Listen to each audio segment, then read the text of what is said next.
What's going on, everyone? It's time for another sci-fi fantasy action adventure film review. Today we're going to talk about the legendary Waterworld.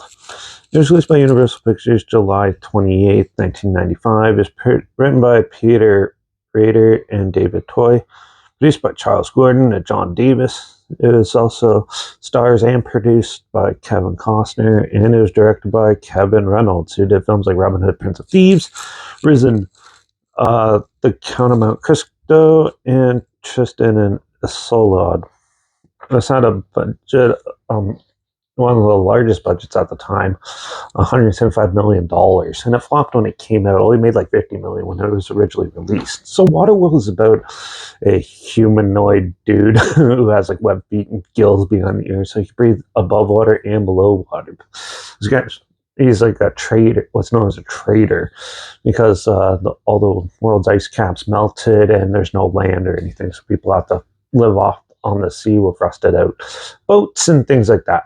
So he is a trader, played by Kevin Costner, and he goes to this random fortress run by what's known as the Smokers, which is the big outlaw group who enslaves like women and children and things like that. And he helps this one woman and a child escape, who actually has a tattoo on the back which is supposed to be the map to land.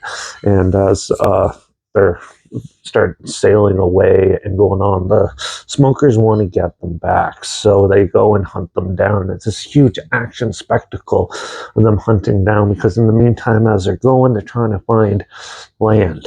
And once they do, it's an all-out attack on to see who owns it. So yeah, overall this film was actually pretty fun, and it does have a lot of good action spectacles and stuff like that.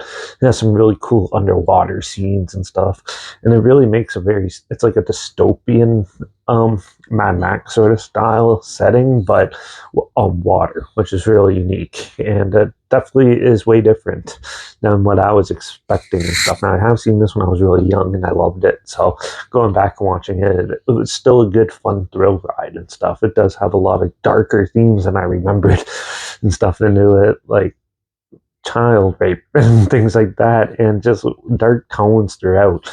And the acting is really good, the cinematography is really good, the effects and everything work really well, and even holds up for most of it. Like the underwater scenes when they go and visit the cities underwater still holds up really well.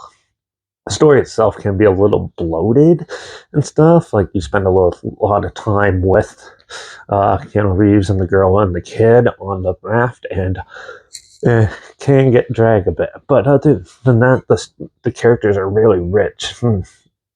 Really, you can get behind them and stuff like that.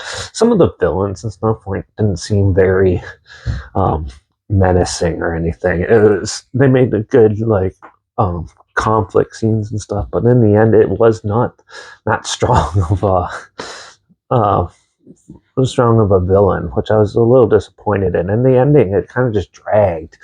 The last 45 minutes is them on the island, and it just goes on and on and on, where they could have just ended it. But still, it's a fun adventure film, and it has some pretty good dystopian themes in it. And overall, I still thought it was fun and well acted and everything. So I'm going to give Waterworld a 4 out of 5. So make sure you check that out.